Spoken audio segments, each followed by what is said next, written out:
Mayong hapon ka natong tanan, padayon kita nga nagapasalamat sa Ginoo ug nagadayig kaniya tungod kay nagpadayon ang buluhaton diri sa Balay Dako sa Unidos.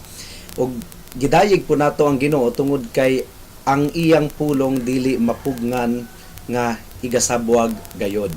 Walay boundary sa pagsabwag sa pulong sa Ginoo kay bisan og layo kaayo ang lugar diri sa Cavite, naamo diha sa Unidos, pero nahimong posible gihapon ang pagsabwag sa pulong sa Ginoo diha pinaagi niini nga video ministry. Sa makausapa gikan diri sa Cavite, maayong hapon kanatong tanan diri sa Balay Dako. Kung doon na mo'y Biblia, paki-abli sa inyong Biblia sa Roma Kapitulo 11, versikulo 22. Roma Kapitulo 11, versikulo 22. Basahon ko sa pinulungang Bisaya, ang giingon dire, makita nato dinhi ang pagkamaluluyon ug pagkamakalilisang sa Dios. Makalilisang siya ni adtong nangapukan, apan maluluyon kanimo kung magpabilin ka sa iyang kaluoy, kay kun dili putlon ka usab. Ang Dios nagapanalangin na sa pagbasa o pagpaminaw sa iyang mga pulong, mag-aampo ta. Ginoo, nagaduol kami sa imong presensya ning takna sa kahaponon ug nagatuo kami nga ang imong pulong gamhanan. Dili mapugnan ang pagsabwag niini. Mapukan man ang tanan, mahanaw man ang langit ug yuta, apan ang imong mga pulong magpabilin. Bisag unsa ka gahi sa kasing-kasing sa tawo, kaya nga pahumukon pinaagi sa pagbatbat sa imong pulong. Gamhanan ka Ginoo, hinaot nga imong hikapon ang among kasing-kasing hunahuna ning takna sa kahaponon aron mamunga ang imong pulong nga among pagatun-an. Mao kini among giampo ug gipasalamatang daan sa pangalan ni Jesus. Amen. Niadtong miaging bulan, nagtan-aw ko og interview sa sekretary ni Donald Trump. Si Donald Trump, siya karon ang presidente sa Amerika. Gi-interview kini iyang press secretary sa usa ka TV show sa Amerika. Dunay gamayng pagdebate mahitungod sa pagkatawo ni Donald Trump. Mao nga ang iyang press secretary mi laban kaniya syempre ug miingon nga ang inyong manggong nailhan kay Donald Trump, negosyante lang, istrikto nga negosyante, ang pinulungan, bugat og mga pinulungan, reality TV star, maura na inyong nailhan kaniya. Pero ako, ang pagkailan ako kay Donald Trump, higala, suod nga higala, maluluyon nga higala, matinabangon nga higala. Mga kaigsuunan, nakaila ba gyud kita sa Ginoo? Basin og ang pagkaila nato sa Ginoo susama ra sa pagkaila nato ni President Rodrigo Duterte.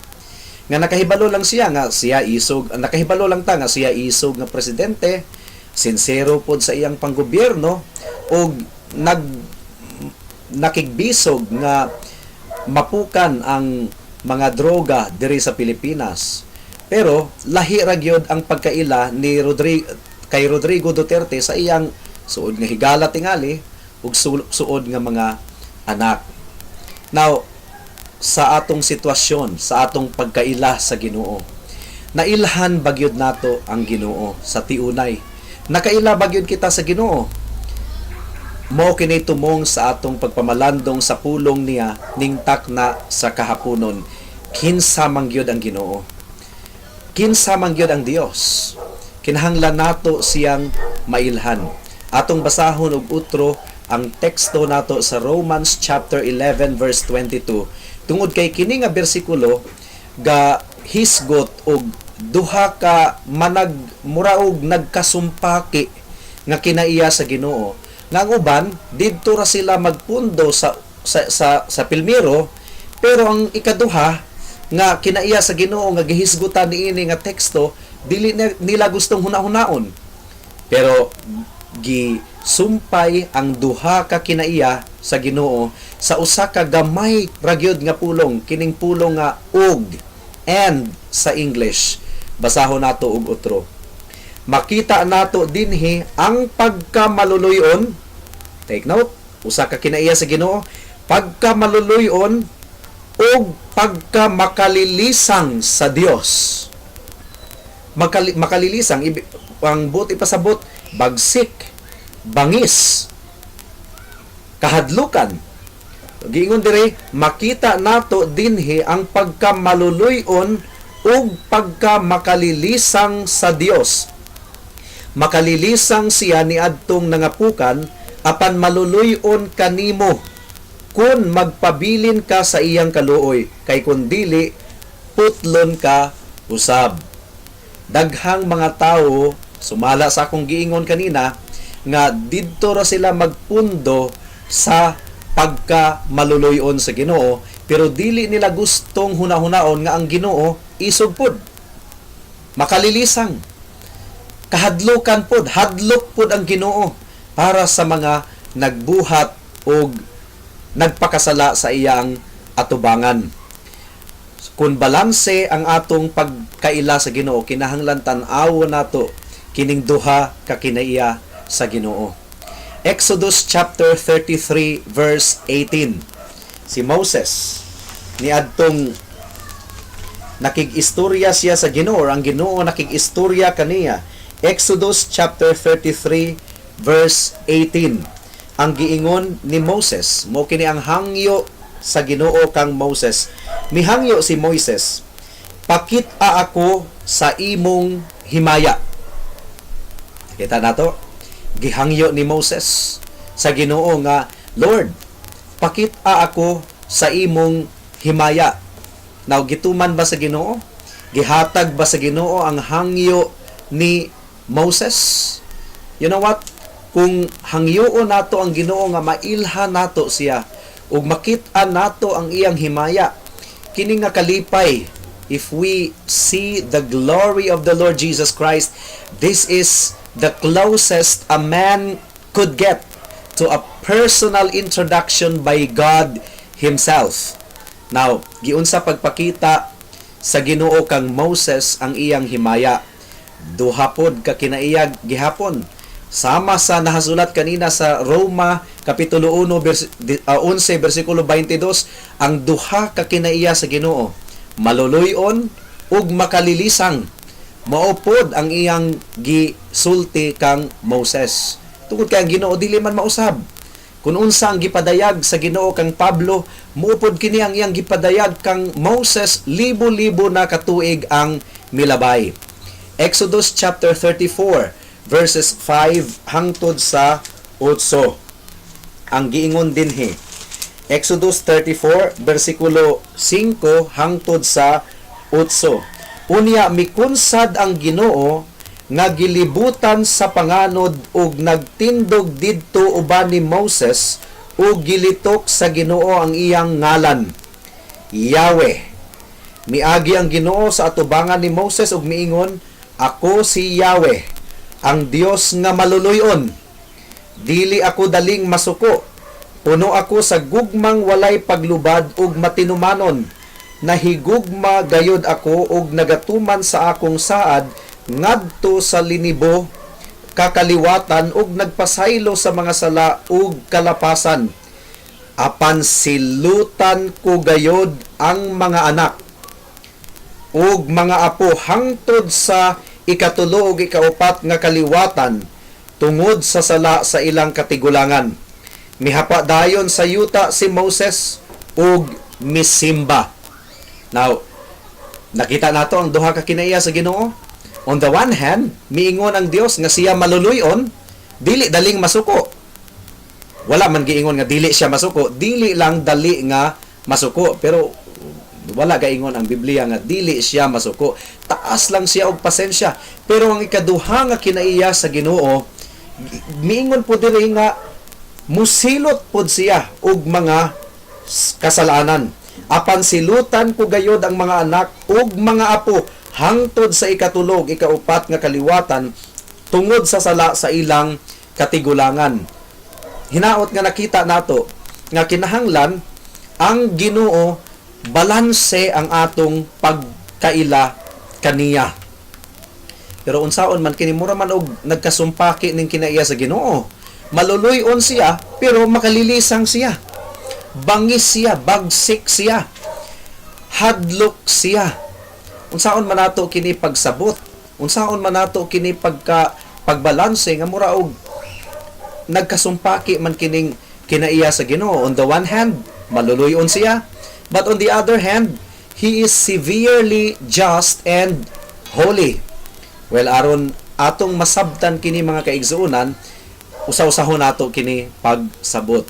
Una, nga kinaiya sa Ginoo. Sumala sa iyang pagpaila kang Moses ug gikutlo usab kini ni Pablo sa Romans 11:22 teksto nga atong gibasa kaganina. Well, una, the Lord is exceedingly gracious. Ang Ginoo maluluyon, puno sa grasya. Gracious ang atong Ginoo. Now take note of the language. Ang giingon diri, miagi ang Ginoo sa atubangan ni Moses ug miingon, ako si Yahweh, ang Dios nga maluluyon. Dili ako daling masuko. Puno ako sa gugmang walay paglubad ug matinumanon. Nahigugma gayud ako ug nagatuman sa akong saad ngadto sa linibo kakaliwatan ug nagpasaylo sa mga sala ug kalapasan. Una, makita nato nga ang Ginoo kuno maluluyon. God is easily moved to pity for those who are in misery. Ang Dios dali ra kuno kaayo maluoy. Maluluyon ang Ginoo. Ang giingon pa diri, puno ako sa gugmang walay paglubad ug matinumanon. Gracious. Dali mo tabang ang Ginoo. God readily comes to the aid of those who are needy. Kanya ang giingon pa gyud diri, nindot kaayo, dili ako daling masuko, slow to anger. Ang but pasabot, ang literal nga meaning sa slow to anger sa pinulungang Hebreyo, taas ug utong. Taas ug utong ang Ginoo. God's first reaction is not to judge or punish.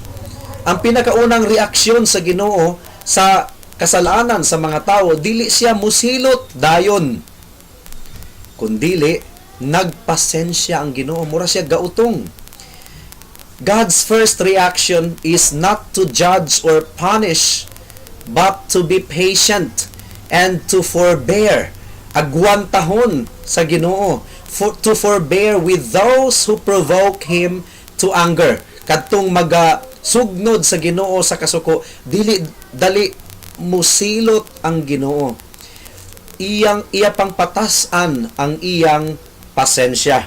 Ang giingon pa diri, nahigugma gayud ako ug nagatuman sa akong saad ngadto sa linibo kakaliwatan ug nagapasaylo sa mga sala ug kalapasan. And God continues to bestow His blessings even to those who are not deserving and even ill-deserving. Di ba ang mga makasasala ug ang taro nga nagasalig sa Ginoo pareho nga naga-enjoy sa kaayo sa Ginoo.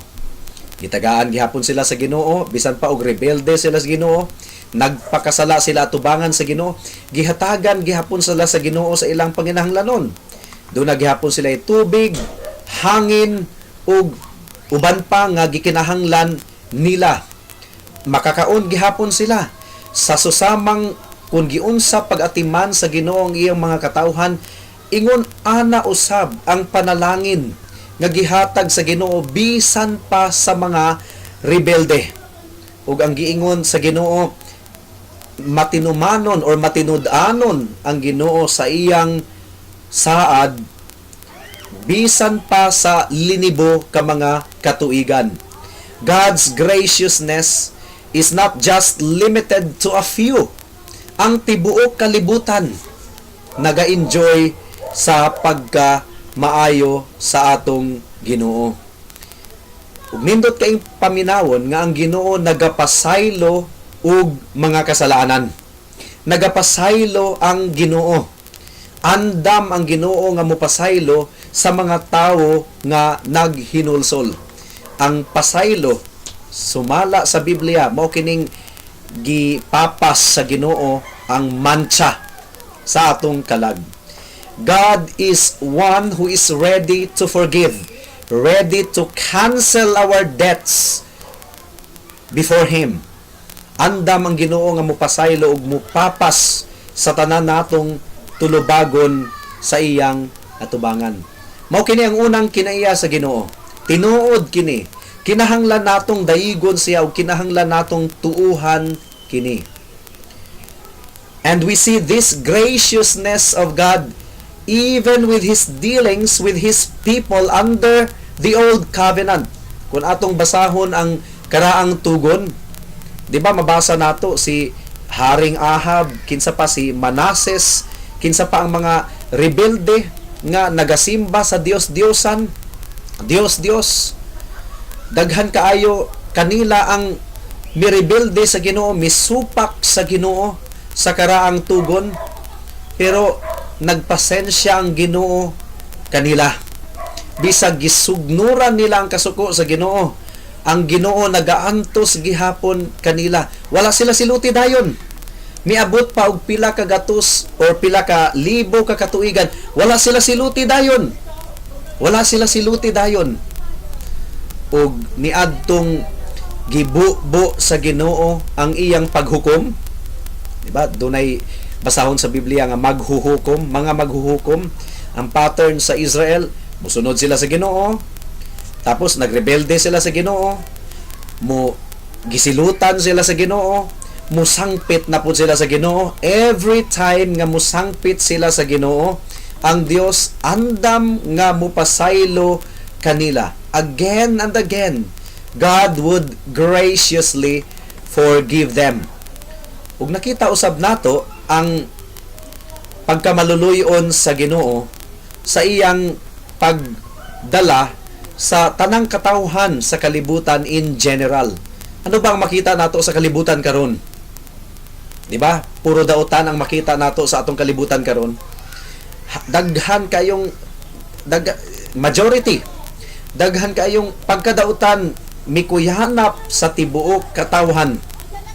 Nakita nato ang pagkadautan sa TV. Unsa na atong mga nakita sa TV, mga balita sa radyo na mga patay, mga krimen, gamay ra gyud kaayo kana. Gamay ra gyud kaayo kana sa pagkamakasasala sa tawo at tubangan sa Ginoo. Kay dili raman ang buhat, dili raman sa buhat nakasala ang tawo, pati pa sa hunahuna ug sa kasing-kasing. Now, kung atong ipunon ang daghan kaayong mga sala sa katawhan, sa pulong, sa hunahuna ug sa buhat, and we are talking about billions of people in the whole world nga nagpakasala at tubangan sa Ginoo, apil na ta ni ana. Atong makita nga ang Ginoo pasensyoso jud kaayo. Pasensyoso ang Ginoo kaayo. Kung ang Ginoo dili pa taas og pasensya, kung ang Ginoo dili pa taas og utong, dugay ra untang gi tunaw sa Ginoo kining kalibutana. But the Lord continues to be gracious. He still causes His sun to rise on the evil and the good at the same time. Nagpadala gihapon siya og mga ulan sa parehong mga taong matarong ug mga taong dautan. And He still continually gives us His bounty, satisfying our hearts with food and gladness. Mga kaigsuunan, kung dili lang yun tungod sa pagkamaluluyon sa Ginoo, kung dili lang yun tungod sa pagkamaayo sa Ginoo, dugay rang napukan kining kalibutana, gumikan sa sala sa mga katawhan. However, this is just one aspect of God's character. Usa lang kini kabahin sa kinaiya sa atong Ginoo. There is still another aspect we must also consider. Kinahanglan tun-an usab nato ang usa pa ka kinaiya sa Ginoo, or else dili nato mailhan sa tiunay ang atong Dios. Dili balanse ang atong pagkaila kaniya. So sa unang bahin, Ang Ginoo maluluyon, gi-explain na nato, pero sa ikaduhang bahin dili nato kini dapat nga kalimtan. Sa ikaduhang bahin, the Lord is severely just and holy. Ang Ginoo hustisya, balaan ug nagdumot sa kasalanan sa mga katawhan ug nagasilot pud siya, nagahukom pud siya sa mga makasasala. Now, atong basahon kini sa kinatibuk-an aron mahimong balanse. On the one hand, giingon sa Ginoo nga ako si Yahweh, ang Dios nga maluluyon, dili ako daling masuko, puno ako sa gugmang walay paglubad ug matinumanon, nahigugma gayod ako ug nagatuman sa akong saad ngadto sa linibo ka kaliwatan ug nagpasaylo sa mga sala ug kalapasan. Mao kini sa unang bahin, apan. Now, dunay pulong, dunay sumpay nga apan or pero. Apan, silutan ko gayod ang mga anak ug mga apo hangtod sa ikatulo ug ikaupat nga kaliwatan tungod sa sala sa ilang katigulangan. Nakita nato ang pinulungan dinhi. Nakita nato ang language. Silutan sa Ginoo ang guilty, ang makasasala, ang nakasala. Guilty, ang but pasabot ni ining guilty, nagatumbok kini sa kasing-kasing nga gahi ug dili nagahinulsol. It is referring to the obstinate and unrepentant guilty. Those who continue to abuse God's kindness by continually rebelling against Him. Kadtong nagaabusar sa kaluoy ug pagkamaayo sa Ginoo ug nagapadayon sa pagpakasala sa iyang atubangan. Dili sila palagpason sa Ginoo. Ang giingon diri, apan silutan ko gayod ang mga anak ug mga apo hangtod sa ikatulo ug ikaupat nga kaliwatan tungod sa sala sa ilang katigulangan. Now in English, it says, by no means leave the guilty unpunished.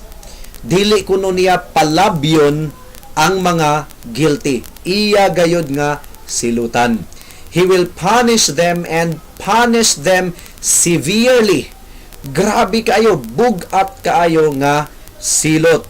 In fact, kung atong basahon ang Biblia, tinuod gyud nga ang silot sa Ginoo ibubo niya hangtod sa ikatulo ug ikaupat nga kaliwatan, to the third and fourth generation, by giving them over to the lust of their own hearts, that they may reap the just consequences of their sins.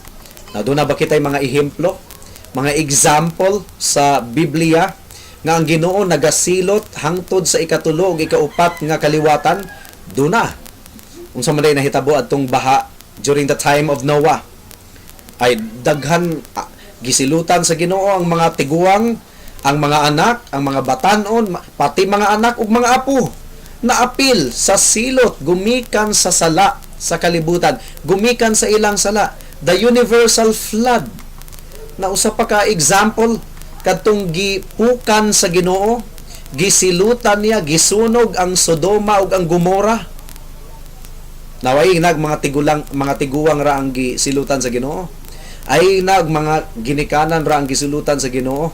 Oy, syudad kadto. Do na po'y mga batan-on, do na po'y mga bagito, do na po'y mga bayong-bayong, ug dunay mga bata, do na patingali mga puya nga mga bata. Now, katong tuang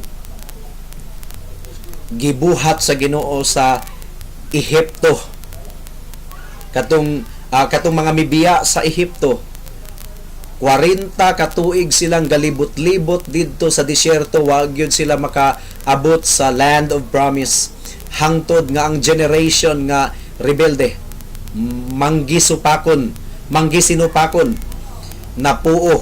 napukan, og ang bag-ong henerasyon ang misulpot og sila ang nakasulod sa yuta nga gisaad. Pero ang pangutana, nganong dili man palabyon sa Ginoo ang mga guilty? Nganong kinahanglan man gyud mosilot ang Ginoo? Di ba maluloy-on siya? Di ba ang Ginoo taas og pasensya? Pero ngano man nga kinahanglan man gyud nga mosilot ang Ginoo og dili niya palabyon ang mga nakasala? Well, the Bible says it's because God is just and holy. Ang Dios hustisya ug balaan. Habakuk kapitulo 1 bersikulo 13. Now nasayod ako nga lisod pangitaon ang Habakuk. Lisod siya pangitaon kay dili kini kadalasan nga giabli sa Biblia. Lisod pangitaon ang Habakuk, pero please turn your Bible to Habakuk chapter 1 verse 13. Ang giingon diri mga kaigsuonan, tungod sa imong kaputli, dili ka mutan-aw sa dautan ug sa sayop. Now, gi-revise naman kini sa pag-translate sa Bisaya tungod kay ang lingwahe dinhi akong basahon ang nahasulat sa original Hebrew, ang imong mga mata balaan kaayo nga dili ka makatutok sa dautan ug sa sayop. Ang imong mga mata balaan kaayo nga dili ka makatutok sa pagkadautan sa mga tao. Ang kasalaanan, mga kaigsuunan, supak kini sa pagkabalaan sa Ginoo. Kung niadtong miaging kagahapon, kining akong mga estudyante ga-post og video sa Facebook, dunay dako kaayong hubag diri sa liog sa usa ka babaye gioperahan sa doktor. Dako jud kay nga hubag sa gawas pa lang gani, sa ibabaw pa lang gani, daan sa panit makita na gyud nimo ang nana, mura nagdako jud kayo, mura dako jud kayo nga hubag mo to nga gi-injeksyonan og kuan, gi-injeksyonan og anesthesia, tapos gihiwa sa kutsilyo, gipislit sa doktor. Pag pislit ang migawas, luod kay tanawon oy, mi iskrima nga akong tiyan, nabaliktad gyud in taon akong tiyan sa hangtod karon kung mahuna-hunaan gyud ako pagka luod jud kayo tanawon. Very disgusting. Now, kung giluod man gani ko nga tawo ra ko sa usa ka hubag, sa daghan kayong nana nga migawas ni adtong hubaga, ang Ginoo sobra pa ni ana ang iyang gibati tungod kay siya balaan, wala siya sala.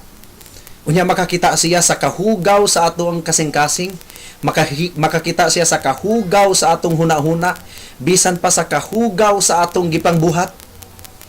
Ingon ana na lang gyud ka dako ang kapungot ug kasuko sa Ginoo gumikan sa kasalanan sa mga tawo. Mao nga bisan pa og taas kaayo ang iyang pasensya, moabot ang panahon nga siya magabubo sa iyang paghukom. Because He is just and holy. He is just and holy.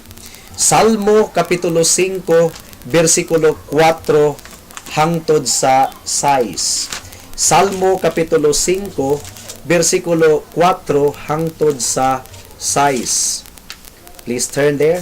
Salmo kapitulo 5 bersikulo 4 hangtod sa 6. Ang giingon dire, Dios ka nga dili mahimuot sa dautan ug kanimo walay dapit ang kahiwian. Dili ka buot nga moatubang kanimo ang mapahitason. Gikasilagan mo ang tanang mga dautan, gilaglag mo ang mga bakakon, gisalikway mo ang mga bangis ug limbungan. So although God will not judge immediately, bisan pa og ang Dios dili siya musilot dayon. Bisan pa og dili siya musilot dayon sa mga guilty, yet moabot ra gihapon ang takna nga ibubu sa Ginoo ang iyang kapungot, ang iyang paghukom sa mga tawo nga wala naghinulsol, nga dili maghinulsol. Abi ninyo mga igsoon, Ang giingon sa Ginoo sa Romans chapter 2 verses 4 hangtod sa 6. Ang Ginoo taas kuno kaayog pasensya. Nganong gipataas man sa Ginoo ang iyang pasensya? Nganong giinat man gyud sa Ginoo ang iyang pasensya? Tungod kay gihatagan niya og chance ang mga tawo nga maghinulsol. Romans chapter 2 versikulo 4 hangtod sa 6. Ang giingon diri, Romans chapter 2 verses 4 to 6. O giabusahan ba nimo ang iyang pagkamaluluyon? O pagkamainantuson? O pagkamapailubon? Wala ka ba masayod nga gikaluy-an ka sa Dios aron ka maghinulsol? So you see, mao di ay nga ang Ginoo nagapasensya, nagapailob tungod kay gihatagan niya ang tawo og chance nga maghinulsol. Apan gahi kag ulo, busa gihimo mo ang kaugalingon mong silot nga labi pang dako unya sa adlaw nga ipadayag na ang kasuko ug matarong nga hukom sa Dios. So I hope nga nakita nato kining duha mga kaigsunan. On the one hand, the Lord is patient. He does not punish immediately. But on the other hand, adunay takna nga moabot nga ibubo sa Ginoo ang kapungot niya sa tanang mga makasasala. Ibubo sa Ginoo. Now, the language of Romans chapter 2 verses 4 hangtod sa 6, mura gi-revise na kini sa pinulungang Bisaya, pero ang giingon sa pinulungang Griego sa New Testament, nagtigom kuno ang tawo. Sa may gitigom kwarta, dili bahandi. Sa bisan pa sa pagka mapailubon sa Ginoo, wala gihapon sila gahinulsol, gahi kuno gihapon sila og ulo, gatigom dai kuno kining mga tawhana. Dili kwarta ang ilang gitigom, kundi gatigom sila og bugat nga kapungot sa Dios. Gatigom sila og bugat nga kasuko. They are actually saving the wrath of God. Nag-iipon, kung sa Tagalog pa, nag-iipon sila ng puot at galit ng Diyos.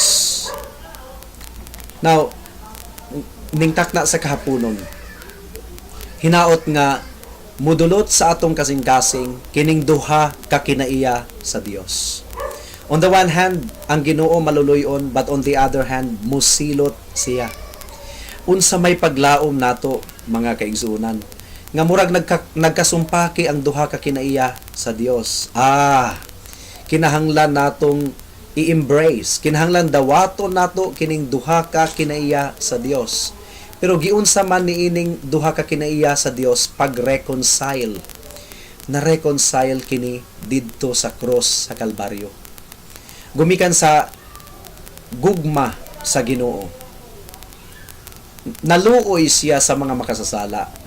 Nga wala gyoy gahom nga luwason ang ilang kaugalingon gikan sa silot sa sala. Wala gyoy gahom nga luwason ang ilang kinabuhi gikan sa impyerno. Naluoy ang Ginoo. Gumikan sa iyang gugma, iyang gipadala ang iyang bugtong anak nga si Hesukristo. Gipatay, namatay didto sa cross, gibitay didto sa cross.